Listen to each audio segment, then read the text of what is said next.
Oke, bismillahirrahmanirrahim. Assalamualaikum warahmatullahi wabarakatuh. Perkenalkan, nama saya Dwi Lestari. Saya dari kelas 3D. Dan di sini saya ingin mempresentasikan resume saya yang berjudul Pengantar Belajar Tasawuf. Next. Nah, saya mendapatkan judul dari buku Tasawuf Studies yang ditulis oleh Dr. Haji Samsun Niam MAH dan diterbitkan oleh Arus Media. Lanjut. Nah, di sini saya akan membahas 4 materi, yaitu yang pertama mahkamat dan ahwal. Apa sih mahkamat dan ahwal itu? Nah, mahkamat berasal dari kata makam atau kedudukan atau posisi. Merupakan tahapan spiritual yang ditempuh seorang sufi dalam perjalanan mendekatkan diri kepada Allah. Sifatnya usaha atau kasbi, artinya harus dicapai dengan ikhlas. Harus dicapai dengan ikhtiar, latihan, dan disiplin. Contoh mahkamat yaitu taubat, zuhud, sabar, syukur, tawakal, dan ridho. Yang kedua, ahwal. Ahwal berasal dari kata hal atau keadaan, merupakan anugerah rohani yang Allah berikan kepada hambanya sebagai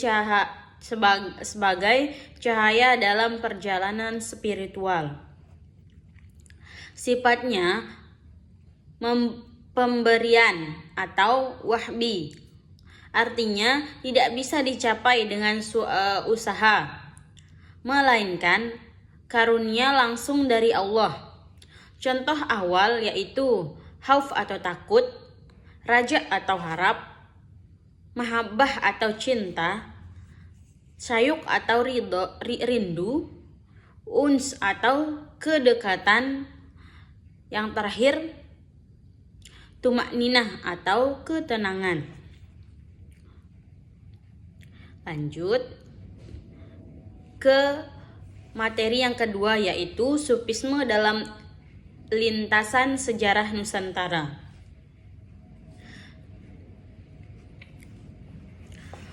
Nah, awal masuk sufisme dibawa oleh para ulama, pedagang, dan ahli dan wali pada abad ke-13 sampai ke-16 Masehi.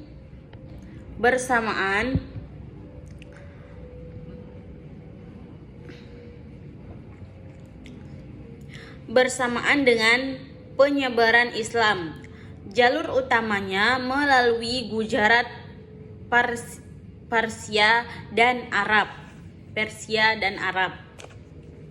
Pendekatan dakwah para sufi menekankan ajaran Islam yang lembut,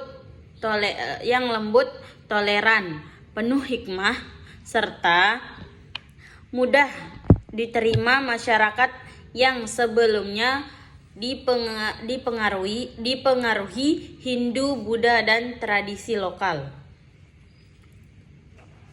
Nah, lalu para wali songo, mereka menggunakan ajaran tasawuf dalam dakwah dengan pendekatan budaya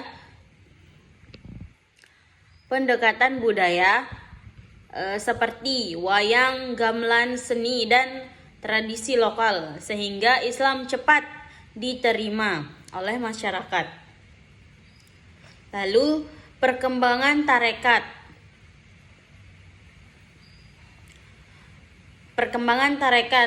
Sejak abad ke-17, banyak tarekat sufi berkembang di Nusantara. Misalnya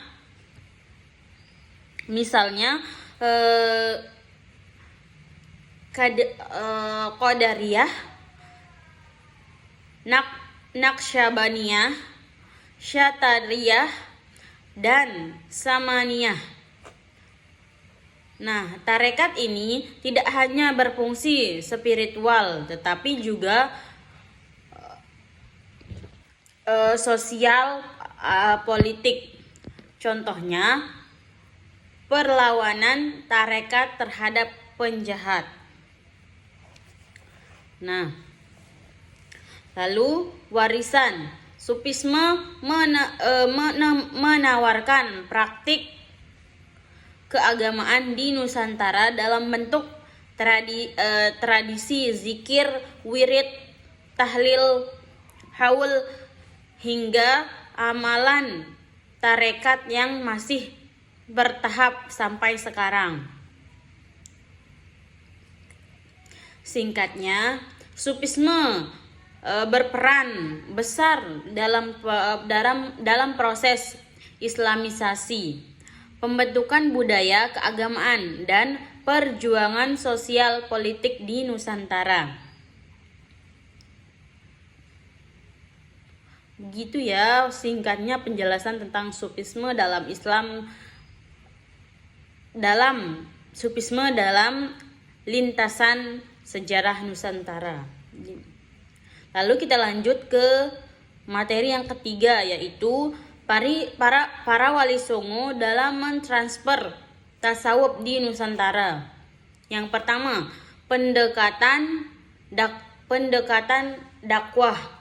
Wali songo tidak hanya mengajarkan syariat tetapi juga tasawuf, yaitu akhlak dan spiritual Islam. Hal ini membuat Islam terasa lembut dan sesuai dengan budaya lokal. Yang kedua, metode. Mereka memadukan nilai-nilai Sufisme dan kesenian budaya dan tradisi seperti wayang, gamelan, suluk, atau kata lainnya tembung spiritual, serta simbol-simbol lokal sehingga pesan tasawuf mudah diterima oleh masyarakat. Nah, yang ketiga, isi ajaran. Mereka menekankan maqamat dan ahwal seperti taubat, zuhud, sabar, tawakal, cinta kepada Allah,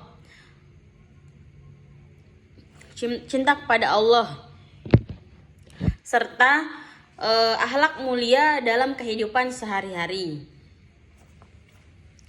Yang keempat, konteks sosial. Tasawuf yang diajarkan Wali Songo tidak hanya berorientasi pada pribadi, tetapi juga kepada kesejahteraan sosial, kebersamaan, dan keadilan. Lalu yang kelima, warisan. Melalui pesantren, tarekat, dan tradisi keagamaan seperti tahlilan, selamat, dan haul, ajaran tasawuf merekat tetap hidup hingga sekarang atau sampai saat ini masih digunakan.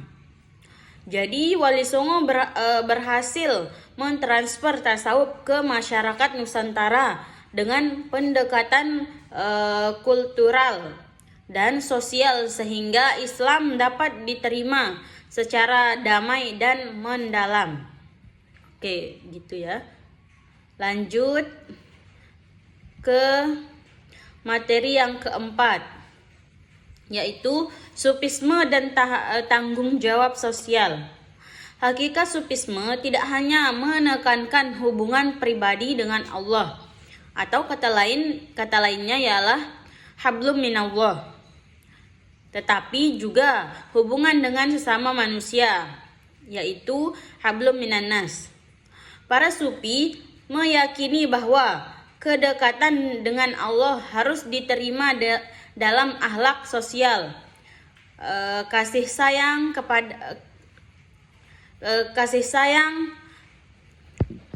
kepedulian, keadilan, dan menolong sesama. Oke. Wujud tanggung jawab sosial dalam sufisme antara lain yaitu yang pertama, membantu fakir, miskin, dan yatim.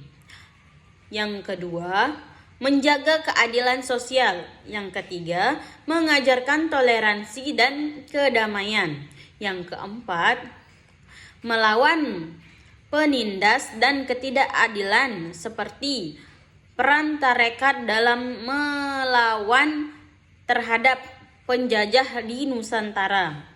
Yang kelima, dengan demikian, sufisme tidak membuat orang menjauh dari dunia, tetapi menjadi pribadi yang mendekat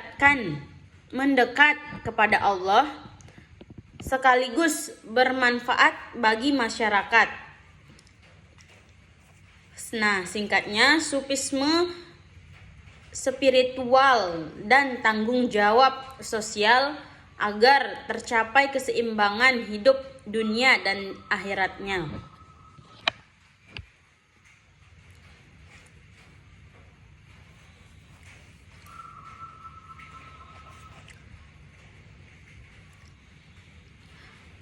Maksudnya sufisme itu ialah spiritual dan tanggung jawab sosial agar tercapai keseimbangan hidup dunia dan akhiratnya.